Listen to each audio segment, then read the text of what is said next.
சேனலை நடத்தி கொண்டு இருக்கக்கூடிய நிறுவனருக்கும் நன்றியை தெரிவித்துக் கொண்டு நம்ம இந்த லைவ்ல நம்ம பார்க்க போறது என்ன அப்படின்னா 9 கிரக திசையை பத்தி பார்க்க போறோம். நான் பாத்தீங்க அப்படின்னா திருப்பூர்ல ஆபீஸ் போட்டு நான் ஜாதகம் பார்த்துட்டு இருக்கேங்க. அது மட்டும் இல்ல ஆன்லைன் மூலியமா கிளாஸ் எடுத்துட்டு இருக்கேன். இந்த மாசம் பாத்தீங்க அப்படின்னா 26ஆம் தேதி நம்மளுடைய அடிப்படை ஜோதிடம் ஆரம்பிக்க இருக்குதுங்க. யாரெல்லாம் ஜோதிடம் கத்துக்கூட நினைக்கிறீங்களோ நம்ம இதுல கொடுத்துருக்க நம்பருக்கு நீங்க கான்டாக்ட் பண்ணுங்க. ஜோதிடம் கத்து கொடுத்துட்டு இருக்கேன். 2வது ஜாதகமும் பாக்குறேன். என்னென்ன பிரச்சனைகளுக்கு என்ன தீர்வு அப்படிங்கிறது வாஸ்துல இருந்து எல்லா விஷயங்களும் நம்ம பார்த்துட்டு இருக்கிறோம் அப்படின்ற ஒரு விஷயம் தான். இப்போ நம்ம இந்த கண்டென்ட்ல நம்ம என்ன பேச போறோம் அப்படின்னா 9 கிரக திசையை பத்தி நம்ம பேச போறோம் அப்படின்ற ஒரு விஷயம் தான். ஃபர்ஸ்ட் நம்ம எடுக்க போறது பாத்தீங்க அப்படின்னா கிரகங்கள்லயே ராஜா அப்படின்னு சொல்லக்கூடிய சூரிய பகவானை பத்தி நம்ம பேசலாம். சரிங்களா? இப்போ சூரியன் அப்படின்னு எடுத்தாலே எல்லாருக்கும் ஞாபகத்துக்கு என்ன வரும்? தந்தை அப்படின்ற ஒரு விஷயம் ரொம்ப இம்பார்ட்டண்டா ஞாபகம் வரும். ஒரு குடும்பம் அப்படின்னு எடுத்துட்டோம்னா அந்த குடும்பத்தின் தலைவர் யார்? தந்தைன்னு சொல்லுவோம் இல்லைங்களா? அப்போ இதனுடைய அடிப்படை 12 இந்த ராசி கட்டத்துல தான் உலகத்துக்கான ஒரு அமைப்பையும் அதனுடைய காரக பாவக எல்லா விஷயங்களும் அடக்கம் அப்படின்ற ஒரு விஷயம். அப்போ வீட்டில் பிறக்கக்கூடிய தலைமகன் அப்படிங்கறதும் பாத்தீங்கன்னா சூரியனுடைய அமைப்புகளை குறிப்பிடக்கூடிய ஒரு விஷயம். நான் எப்பவுமே எந்த ஒரு விஷயம் பேசினாலும் கோச்சாரத்தை மையப்படுத்தி தான் பேசக்கூடிய அமைப்பு என்னுடைய தனிப்பட்ட ஒரு முறை. அதுல நம்ம ஃபர்ஸ்ட் ஆரம்பிக்கக்கூடிய கிரகம் சூரியன் சொன்ன இல்லைங்களா? சூரியன் கோச்சார ரீதியா பாருங்க காலச்சக்கரத்துக்கு 10ல புதனோடு சேர்க்கையா இருக்கிறாரு. அப்ப சூரியனுடைய அமைப்புகள் அப்படிங்கும் போதும் பாத்தீங்க அப்படின்னா தொழில்முறை சார்ந்த இடத்துல கோச்சார ரீதியாக செல்லக்கூடிய அமைப்பு அப்படின்றது. பொதுவாகவே மாத கிரகங்களை வச்சு, அதாவது மாத பலன்கள் அப்படிங்கறது சூரியனை மையமா வச்சுதான் நம்ம எடுப்போம் இல்லைங்களா? ஒரு விஷயம், ஒருத்தருக்கு சூரிய தசை அடுத்து வரப்போகுது இல்ல, இப்ப சூரிய தசை நடந்துட்டு இருக்கு, ஃபைனல் ஸ்டேஜுக்கு வந்துட்டு இருக்கு, இப்ப எனக்கு என்ன நடக்கும், எப்படி நடக்கும், என்ன நடந்துட்டு இருக்கு அப்படின்ற ஒரு விஷயம் நிறைய பேத்துக்கு இருக்கும் இல்லைங்களா? சூரியன் அப்படின்னா நம்ம சொல்லிட்டோம் ஆளுமை அப்படின்னு சொல்லிட்டோம். காரக ரீதியான விஷயத்துல ஒரு நாடு அப்படின்னு சொல்லி எடுத்தா கூட தலைவர் அப்படிங்கிற ஒரு விஷயம் வந்துடும். நம்ம ஏற்கனவே சொன்னோம் இல்லையா? வீடுன்னு எடுத்தா தந்தை, நாடுன்னு எடுத்தா தலைமை, அதே மாதிரி நம்ம வேலை செய்யக்கூடிய இடத்துல முதலாளித்துவம். அப்ப இருக்கக்கூடிய இடத்துக்கு தகுந்தார் மாதிரியான ஒரு விஷயத்துலதான் அவர் காரகம் வகிக்கக்கூடிய தன்மை அப்படின்றது. இப்ப நம்ம ஒரு விஷயம் கேள்வி வரும், கோடி கணக்குல கொட்ட போகுது, அதிர்ஷ்டம் பெருக போகுதுன்னு சொல்றாங்க, இதெல்லாம் நடக்குமா, இல்ல இது எப்படி சாத்தியம் அப்படின்லாம் நினைப்பாங்க. இதுல ஒரு விஷயம் புரிஞ்சுக்கோங்க, நிச்சயமா மாற்றங்கள் உண்டு. ஆனால் அவரவர் இருக்கும் நிலைக்கு ஏற்றதிலிருந்து அடுத்த கட்டத்திற்கான ஒரு அமைப்பு, அதாவது ஏற்கனவே ஹைல இருக்காங்க அப்படின்னா அவங்களுக்கு அதுல இருந்து ஒரு ஹை லெவலுக்கு போகக்கூடிய ஒரு விஷயத்த ஏற்பாடு பண்ணும். சரிங்களா? கொஞ்சம் லோல இருக்கிறவங்களுக்கு அவங்க இருக்கக்கூடிய நிலையில இருந்து அடுத்த ஸ்டேஜ் மேல இருக்கக்கூடிய தன்மையை உருவாக்கக்கூடிய ஒரு விஷயமா உருவாகும் அப்படின்றதான். சோ வளர்ச்சி அப்படிங்கிறது நிச்சயம் உண்டு அப்படின்றதான். ஆனா அந்த வளர்ச்சி நிலைன்னு ஒண்ணு இருக்குல்ல, கூரையை பிச்சுட்டு விழுந்தாலும் அவங்க இருக்கக்கூடிய தன்மையிலிருந்து அடுத்த கேட்டகரி பரிணாமத்திற்கு தான் வளர்ச்சியை கொடுக்கக்கூடிய அமைப்பாக இருக்கும் அப்படின்ற ஒரு விஷயம். சரி, சூரியனை வச்சு நம்ம லக்னம் பிரிக்கிறோம் இல்லையா? ஒவ்வொருவருடைய ஜாதகமும் பாத்தீங்க அப்படின்னா ரொம்ப தனித்துவம் வாய்ந்த ஒரு அமைப்பு இல்லையா? அதை நிர்ணயம் பண்றது சூரிய பகவான் தான். ஒரு விஷயம் பாருங்களேன், அதாவது ஒரு வெளிநாட்டுல குடியிருக்கிறதா இருந்தாலும் சரி, அப்போ அதுக்கு என்ன பண்றோம்? குடியுரிமை வாங்குறோமா?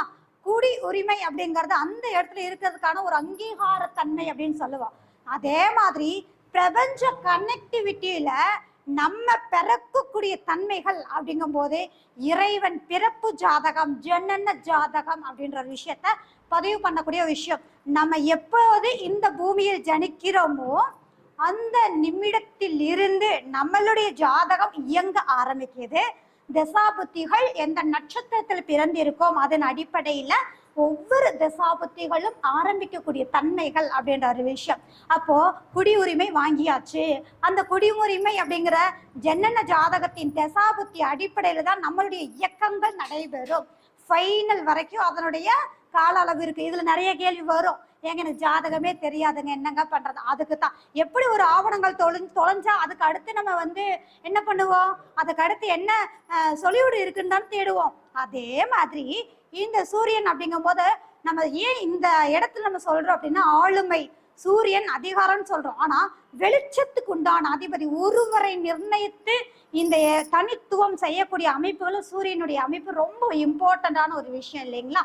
அப்போ அதனால ஜாதகம் தெரியாதவங்களுக்கான உங்களுக்கு ஜாதகம்னு ஒண்ணு இருக்கும், பட் பாயிண்ட் பண்ணல, பிறந்த தேதி இதெல்லாமே எதுவுமே எங்களுக்கு தெரியாது அப்படின்ற ஒரு விஷயம் தான் இருக்கும். ஸோ அப்படி இருக்கிறவங்களுக்கு தான் குலதெய்வத்துடைய அனுக்கிரகத்துல நம்ம காலச்சக்கரத்துக்கு 5ஆம் அதிபதியாக இருக்கக்கூடிய சூரியனையும் மையமா வைத்து பிரசன்ன ரீதியாக அப்படிங்கும் போது நம்ம கோச்சார ரீதியா இருக்கட்டும், ஹோராரி பிரசன்னமா இருக்கட்டும், பிரசன்னங்கள்ல பலவிதம் இருக்கு. அந்த நேரத்தில் எடுக்கக்கூடிய ஜாதகத்தை பலன் சொல்லும் போது ஜனன ஜாதகத்துக்கு நிகராக அந்த பிரசன்ன ஜாதகமும் பதில் சொல்லும் அப்படின்றதுதான். சரிங்களா? அப்போ நம்ம வாழ்வதற்கு பிரபஞ்சமும் கடவுளும் கொடுத்த ஒரு குடியுரிமை அப்படின்னா நம்மளுடைய பிறப்பு ஜாதகம் அப்படின்றதுதான். சரி, பிறப்பு ஜாதகத்துல ஒவ்வொருவருக்கும் என்ன நடக்குது, எப்ப என்ன நடக்கும், நான் இப்ப எப்படி இருக்கணும், அடுத்து நான் எப்படி இருக்கணும் அப்படிங்கறத முதல்ல நம்ம தெரிஞ்சுக்கணும் இல்லைங்களா? நான் எந்த வீடியோ பேசினாலும் நான் சொல்லக்கூடிய ஒரே விஷயம் என்ன தெரியுங்களா? வருடத்துக்கு ஒரு முறை கிரக பயிற்சிகள் வருது. நம்ம பெரியவங்க எப்பவுமே சொல்லுவாங்க, குரு பகவான் வருடத்துக்கு ஒருக்க மாறுறதுனாலதான் வருஷத்துக்கு ஒரு முறை ஜாதகம் பாருங்க அப்படின்னு சொல்றாங்க. நல்லது நடந்துச்சுன்னா நமக்கு எப்பவுமே ஹாப்பினஸ் தான். ஆனால் கெடுபலன் என்ன நடக்க இருக்கு, நம்ம எப்படி கவனமா இருக்கணும் தெரிஞ்சுக்கணும் இல்லைங்களா? அப்போ வருடத்துக்கு ஒரு முறை கிரக பயிற்சிகள் சாதகத்தையும் பாதகத்தையும் நடக்கக்கூடிய திசாபுத்தி அடிப்படையில நீங்க தெரிஞ்சுக்கும் போது நிச்சயமா சொல்றேங்க, எல்லாருமே நம்ம சேஃபா இருக்கிறதுக்கான ஒரு வழி நிச்சயம் உண்டு அப்படின்றதா. மழை பெய்யுது, மழை நிறுத்த முடியுமா? கொடை பிடிக்கணும்ல, அது நம்ம மேல பெய்யாம இருக்கும். அந்த மாதிரிதான் பரிகார ரீதியா தாக்கங்கள் பாதிப்புகள் குறைவதற்கான செயல்பாடுகளை நம்ம பார்த்துக்கலாம் அப்படின்ற ஒரு விஷயம். சரி, நம்ம சூரியனுக்குள்ள போயிடலாம். சூரிய பகவானுடைய திசை எத்தனை? அப்போ சூரியனுடைய திசை 6 வருடத்துக்கு உண்டான திசை இல்லையா? 6 வருடம் அப்படின்னு சொல்லி பாத்தீங்க அப்படின்னாலே தந்தை அப்படின்னு சொல்லுவோம். தந்தை அப்படிங்கிற ஒரு அமைப்புக்கும் சூரியனுடைய அமைப்புல சந்திரனுடைய திசை 10, இந்த இரண்டையும் சேர்த்தீங்க அப்படின்னா 16 அப்படிங்கும் போது தாயும் தந்தையும் இணைந்த குருன்னு சொல்லக்கூடிய குழந்தைக்கு அதிபதியான அந்த திசை கனெக்ட் ஆகும் 16 வருஷம் அப்படின்ற ஒரு விஷயம். இந்த சூரிய திசை 6 வருடத்துல உண்மையிலேயே சொல்றேங்க, உங்களுக்கு தான் சூரிய தசை நடக்கிறவங்களுக்கு அதிரடியான மாற்றத்தோட தசாபுத்தி நடக்கும். டக்கு டக்கு டக்கு டக்கு டக்கு டக்கு டக்குன்னு. ஏன்னா அந்த சூரியன் உச்சமாகக்கூடிய வீடு நெருப்பு வீடு, தன்னுடைய ஆட்சி வீடும் நெருப்பு வீடு. எதையுமே சூரியன் வெட்டா வெளிச்சமாக தன்னுடைய செயல்பாடுகளை ஓப்பனா பேசக்கூடிய தன்மை, உள்ள ஒண்ணு வெளியில ஒண்ணு இருக்காது. அதிகார தோரணையா இருந்தாலும் நேர்மையா இருக்கணும், உண்மையா இருக்கணும், படப்படன் பேசக்கூடிய தன்மை, அவங்க கிட்ட கௌரவத்துக்கு இம்பார்ட்டன்ட் கொடுக்கக்கூடிய ஒரு விஷயம். சோ அதனுடைய திசையும் எப்படி ஆரம்பிக்கும்? அதிரடியா ஆரம்பிக்கும். அப்போ சூரிய தசை ஆரம்பிக்கும் போது ஒவ்வொரு செயல்பாடுகளும் சாதகமும் பாதகமும் அதிரடியமான ஒரு ஆக்ஷனோட இருக்கும் அப்படின்றதுதான் பொதுவா. இந்த சூரிய தசை நடக்கிறவங்களுக்கு பாத்தீங்க அப்படின்னா ஆளுமை சம்பந்தப்பட்ட செயல்பாடுகள், அதன் ரீதியான மாற்றங்கள் அப்படின்ற ஒரு விஷயம் கண்டிப்பா உருவாகும். குழந்தைகள் ரீதியான சுப செலவுகள் சார்ந்த விஷயம், நகை ஆபரணம் சார்ந்த செயல்பாடுகள் சார்ந்த விஷயங்கள், இது எல்லாம் சூரிய திசையில கண்டிப்பா வரும். அரசியலில் இருக்கக்கூடியவங்களுக்கு இதன் சார்ந்த கேள்விகள் இருக்குது அப்படின்னா கண்டிப்பா இந்த சூரியனுடைய அமைப்பு அவங்களுக்கு செயல்படக்கூடிய தன்மை. இன்னொரு கேள்வி வரும், நம்ம மக்கள் கிட்ட எவ்வளவு கேள்வி இருக்கு, நம்ம பேசணும் அப்படின்னா நீங்க கேட்கக்கூடிய கேள்விகளுக்கு பதில் நம்ம சொல்லணும். எனக்கு சூரிய திசையே வராதே, நான் என்ன பண்றது? அந்த சூரியன் உங்களுக்கு என்ன செய்யணும்னு நினைக்கிறாரோ, தசை வரவில்லை என்றாலும் கூட அந்த சூரிய புத்தி ஒவ்வொரு தசாலுக்கும் வரும் இல்லையா? சூரியனுடைய அந்தரம் வரும் இல்லையா? அந்த சூட்சமும் வரும் இல்லையா? பிராணா வரும் இல்லையா? சூரியனுடைய அமைப்பு. அப்போ 9 கிரகங்களுமே ஒருவருடைய வாழ்வில் திசை வரலினாலும் புத்தியாக கனெக்டிவிட்டியில ரவுண்டா வந்துகிட்டே இருக்கக்கூடிய அடுத்தடுத்து வரக்கூடிய தன்மைகள் உண்டு அப்படின்ற ஒரு விஷயம்தான். சரிங்களா? சரி, அப்ப சூரியன் எல்லாத்துக்குமே அதிரடியா மாற்றம் கொடுக்குது. எல்லாருமே அரசியல ஜெயிச்சிருவாங்களா? இல்ல குழந்தை இல்லாதவங்களுக்கு குழந்தை கிடைச்சிடுமா? இல்ல நகையை எடுத்துட்டோம், நாங்க சேவிங்ஸா இருக்கோம், அழகா இருக்கோம் அப்படின்னு சொல்லிட முடியுமா? கிடையாது இல்லையா? நான் ஏற்கனவே சொல்லிட்டேன், குடியுரிமைன்னு சொல்லக்கூடிய ஜாதக ரீதியா நம்ம வாங்கி பிறப்பெடுத்து ஜனித்து இங்க வந்துட்டோம். நன்மையும் தீமையும் அப்படிங்கிற ஒரு அமைப்புக்கு நம்ம அனுபவிக்க போறோம்.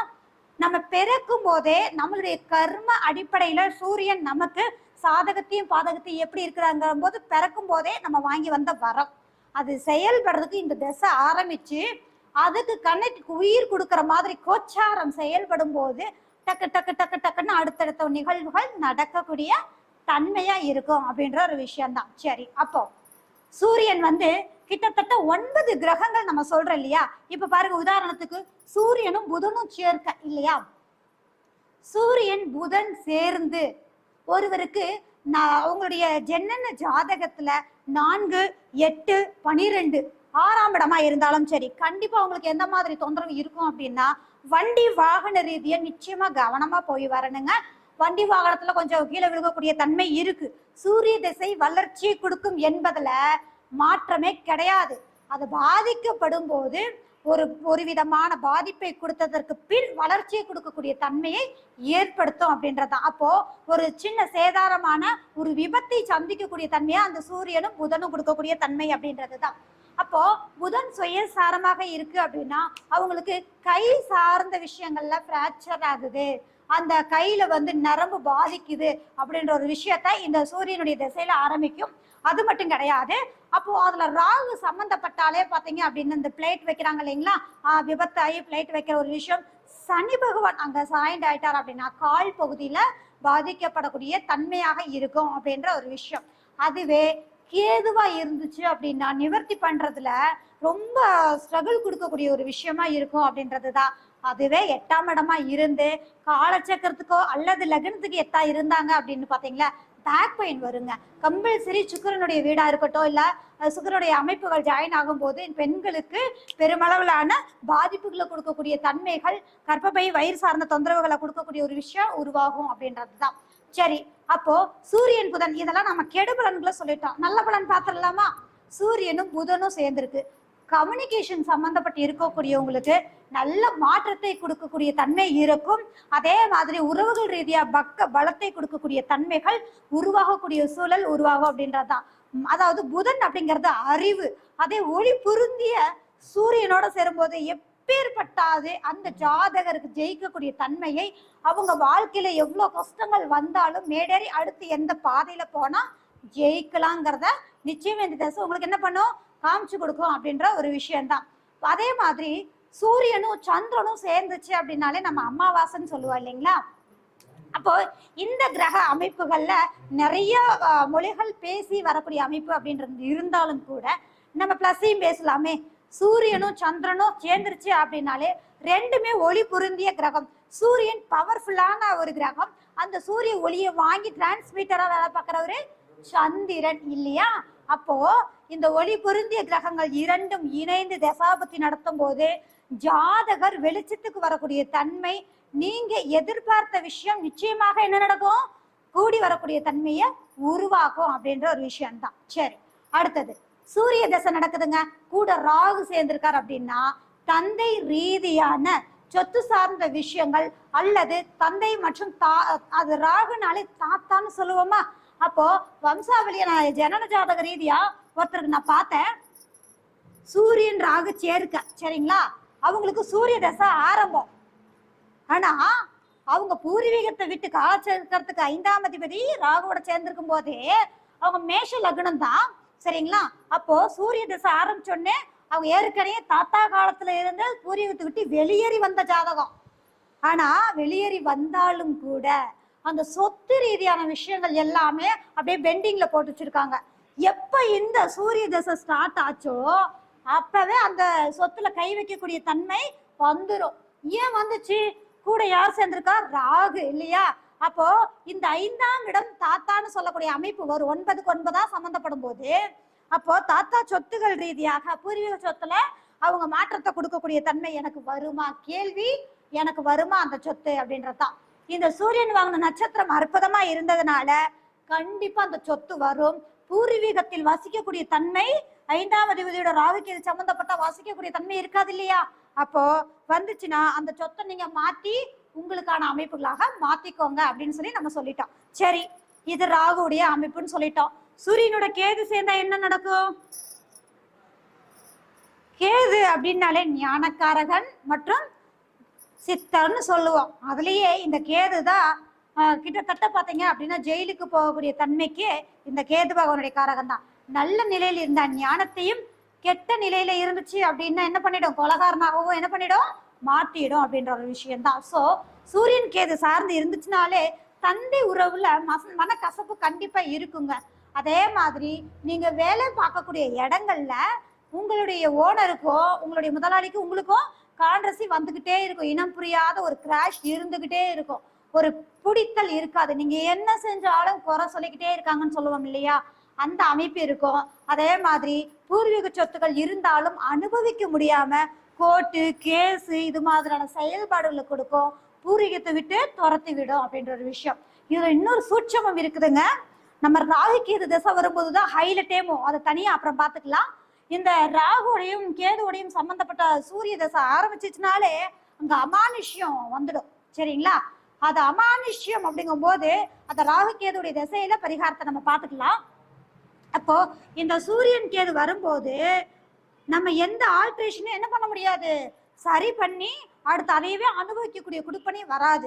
சீக்கிரமா அதை முடிவு பண்ணிட்டு அதுக்கு அடுத்து என்ன பண்ணலாங்கிறத பார்க்கணும் அப்படின்றது. அடுத்து கேஸ் வருங்க. நிச்சயமா அவங்களுடைய ஜனன ஜாதகத்தையும் அவங்களுடைய கோச்சாரை, இப்ப நம்ம இருக்கக்கூடிய கோச்சாரத்தையும் கனெக்ட் பண்ணும் போது அவங்களுக்கு எந்த மாதிரியான பிரச்சனைகள் வரும், எப்படி வருங்கிறதெல்லாம் நம்ம அழகா சொல்லலாம். சரிங்களா?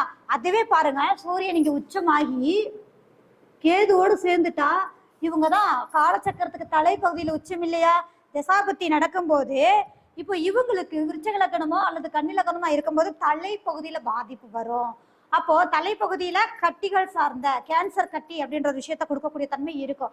அப்போ சூரியன் கேது சார்ந்த கொஞ்சம் நோய்வாய்ப்படக்கூடிய தன்மை, ஆபரேஷன், கத்தி வைக்கக்கூடிய சூழ்நிலை உருவாகக்கூடிய அமைப்பு இருக்கு.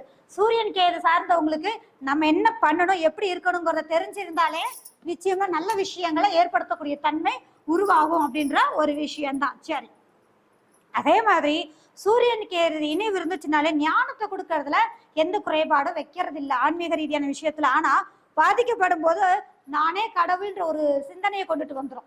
சரி, ரைட். அடுத்து சூரியனும் குருவும் என்ன? சூரியனும் குரு, சூரியன் குரு கேது ராகு என்ன கான்செப்ட் இது? ஒண்ணு இல்லை. சூரியன் நட்சத்திரம் குரு நட்சத்திரத்தில் நின்னாலும் சரி, அல்லது குருவோட சேர்ந்தாலும் சரி, இல்ல குருவோடைய அமைப்புகள்ல பார்வையில இருந்தாலும் சரி, நிச்சயமா நம்ம சொல்லக்கூடிய பலன்கள் உருவாகும் அப்படின்ற ஒரு விஷயம்தான். சரிங்களா? இதுல ஒரு ஹைலைட் என்ன தெரியுமா? ராகு கேதுக்கு வீடு இல்லை இல்லையா? மத்த எல்லா கிரகங்களுக்கும் வீடு கொடுத்த இறைவன் ராகு கேதுக்கு வீடு கொடுக்கல. அப்போ அவங்களுடைய பவரேஷன் என்னன்னு தெரியணுமா? இப்ப கொச்சத்துல கேது எங்க இருக்காரு? கண்ணில இருக்காரு. ராகு மீனத்துல இருக்காரா? அவங்க எந்த வீட்டுல இருக்கிறாங்களோ அந்த வீட்டு முழு ஆதிக்கத்தையும் அவங்களே வாங்கிக்குவாங்கன்னு சொல்லலாமா? இந்த வீட்டுல இருந்தா இந்த வீட்டுக்குள்ள வரக்கூடிய எல்லா கிரகத்துடைய வலிமையும் தானே எடுத்து அவங்களுக்கு இவரே ரியாக்ஷன் கொடுக்கக்கூடிய, ரிப்ரசன்ட் கொடுக்கக்கூடிய தன்மையும் கொடுக்கும் அப்படின்றதுதான். சரியா? சரி, அப்போ உங்க ஜனன ஜாதகத்துல ராகுவோட கேதுவோட என்னென்ன கிரகம் இருந்தாலும் கூட இந்த ராகு கேதுவுடைய வீரியம் அப்படிங்கிறது அதிகமா இருக்கும். அதனுடைய செயல்பாடுகள் தான் அதிகமா செயல்படக்கூடிய தன்மையா இருக்கும். அப்ப அவங்களுடைய செயல்பாடுகள் எல்லாம் வாங்கி அவர்களுடைய இணைந்து இவர்கள் பலன்கள் கொடுப்பாங்க அப்படின்றதுல எந்த மாற்றமும் இல்லை. சரி, நட்சத்திரமா இருந்தாலும் செயற்கையா இருந்தாலும் பார்வையா இருந்தாலும் செயல்படும் சொல்லிட்டோமா? ஒளி பொருந்திய சூரியன் நெருப்பு வீட்டுக்கு அதிபதியா, அந்த அதே மாதிரி நெருப்பு வீட்டுக்கு அதிபதியா இருக்கக்கூடிய குரு, இந்த கிரக சேர்க்கை உள்ள நபர்கள், தர்ம ரீதியாக இருக்கக்கூடிய கிரக சேர்க்கை உள்ள நபர்கள் நிச்சயமா என்ன பண்ணுவாங்க? வாழ்க்கையில ஒருமுறை வீழ்ந்தாலும் வளர்ச்சியை சந்திக்கக்கூடிய தன்மைகள் கண்டிப்பா உண்டு. உடல் ரீதியாக உஷ்ணம் சார்ந்த பாதிப்புகள் உருவாகும். ஆனாலும் கூட வாழ்க்கையில அடுத்த கேட்டகரிக்கு பரிணாம வளர்ச்சிக்கான ஒரு அமைப்பு சூரியன் குருச்சருக்கு அற்புதமா இருக்கும். ஒரு ஆன்மீக ரீதியா விஷயமா இருக்கட்டும், தலைமை பண்பு விஷயமா இருக்கட்டும், கண்டிப்பா அவங்களுக்கு கிளிக் ஆகும்னு சொல்லலாம். இவங்களுக்கு அரசியலா இருக்கட்டும், மற்ற செயல்பாடுகளா இருக்கட்டும், ஜுவல்லரி நகை என்ன அடமானத்துல இருக்கேன், அடுத்து சூரிய தசை வரப்போகுது, நான் மீட்டிடுவேனா, நம்ம எப்பவுமே உதாரணத்தோடய பார்த்துருவோமே, ஏன் போயிட்டு நம்ம இப்படியே பேசிக்கிட்டு இல்லையா? சரி, இப்போ இவங்களுக்கு சூரிய தசை இந்த வீட்டுக்கு 5ல தானே இருக்கு, குருவோட சேர்ந்திருக்கா, நகையெல்லாம் மீட்டுடுவாங்க. இந்த தசை அவருக்கு சூப்பரா இருக்கும். 6 வருஷ தசை. நான் ஏற்கனவே சொல்லியிருக்கேன், சூரியன் அதிரடியா கொடுக்கக்கூடிய நபர். அப்போ கண்டிப்பா அவருக்கு பலன்கள் என்ன தருவாரு? அந்த 6 வருஷத்துல ராஜாவா வாழ வைப்பார். ஆனா உடல் ரீதியா உஷ்ணம் சார்ந்த விஷயங்களை ஏற்படுத்தக்கூடிய தன்மைகள் உருவாகும். வீட்டுல குழந்தைகள் உருவாகக்கூடிய தன்மை, அதே மாதிரி அந்த வீடு சொந்த வீடு சார்ந்த விஷயத்துல குழந்தைங்க ஓட்டம், அந்த குழந்தைகளுடைய கால் சத்தம், கொலுசு சத்தம், இதெல்லாம் நல்ல மகிழ்ச்சி பெருகி இருக்கக்கூடிய தன்மைகளை உருவாக்கும். அப்போ நன்மையா இருக்கும் போது பாதிக்கும் போது நல்லாதான் இருக்கு. இதுல எங்க பாதிப்பு? ஒரு விஷயம் பாருங்க, எப்பவுமே நம்ம ராசி காட்டத்தை மட்டும் பார்த்து சொல்லும் போது என்ன ஆயிடும்? பொய்த்து போயிடும். ஒரு உண்மை நிலைன்னு ஒண்ணு இருக்கா? அப்ப உண்மை நிலைன்னா என்ன? நட்சத்திரம் சாரம் வாங்கி நவாம்ச ரீதியா அவங்க என்ன நட்சத்திரம் வாங்கியிருக்காங்க. சரி, மறுபடியும் உதாரணத்தோட பார்ப்போமா? இதுவே மேஷ லக்னம். இந்த சூரியன் குரு 9ஆம் இடத்துல, பாகிஸ்தான்லயா பஞ்சமாதிபதியோட சேர்ந்துக்க சூப்பரா இருக்கும், ஓகோங்க ஆகோங்கன்னு எல்லாம் சொல்லிடுவோம். வந்த வேகத்துல அடி மேல அடியா இருக்குங்க, நகையெல்லாம் பேங்குக்கு போயிடுச்சு. நட்சத்திரம் தான் முழுமையான பலன்களை தரும். ஆனா பாதிச்சாலும் வளர்ச்சி உண்டான அடிபட்டு மிதிபட்டு வளரக்கூடிய தன்மைன்றது. ஆனா அதிரடியா நல்ல மாற்றமா இருக்குன்னா நல்ல விதத்துல இருக்கு. சரி, இவங்க வாங்கின நட்சத்திரம் இப்ப சூரியன் கேதுவுடைய சாரம் வாங்கியிருக்கு அப்படின்னா, இந்த கேது இங்கேயே இருக்கிறாருன்னு வச்சுக்கோங்களேன், 6ஆம் இடத்துல இருக்கிறாரு. இங்க 9ல இருக்கும்போது என்ன ஆகும்? 6ஆம் இடம் வேலை இல்லையா? வேலை சார்ந்த தொந்தரவுகள், நெருக்கடி, தந்தை உறவுகள் ரீதியான நெருக்கடி, நகை அடமானம் பண்றது, கேஸ் உருவாகிறது. என் குழந்தை பெரியவங்களா இருந்தாங்கன்னா என் குழந்தைய என் மேல கேஸ் போட்டுட்டா அப்படிங்க, 5ஆம் அதிபதி சூரியன் இல்லையா, தந்தை வீட்டுல இருக்கு. அப்போ என் குழந்தைய என் மேல கேஸ் போட்டுட்டாங்க, அதுக்காக நான் விரயம் பண்ணியிருக்கேன். இப்படி எல்லாம் நிறைய அந்த காரகம் நல்லா இருந்தா ஆல்மோஸ்ட் நல்ல விதத்திலையும் பாதிக்கப்படும் போது அந்த நட்சத்திரம் எந்த வீட்டுல கனெக்ட் ஆகுதோ இந்த கிரகத்தையும் அந்த வீட்டையும் கனெக்ட் பண்ணி சொல்லும் போது அவங்களுடைய பாதிப்புகளை நம்மளால கண்டிப்பா சொல்ல முடியும் அப்படின்றதுதான். சோ இப்ப தெரியுதா, எந்த கிரக தசாபுத்தி நடத்தினாலும் கூட நன்மையும் தீமையையும் நிர்ணயிக்கிறது யாரு? இவர்கள் நிற்கக்கூடிய நட்சத்திரம் தான். அப்போ எல்லாத்துக்கும் சாரம் பார்த்து சொல்வதுதான் பலமான ஒரு விஷயத்த ஏற்படுத்தக்கூடிய தன்மையாக இருக்கும் அப்படின்ற ஒரு விஷயம். சரி, சூரியன் சனி சேர்க்க பாத்திரலாமா?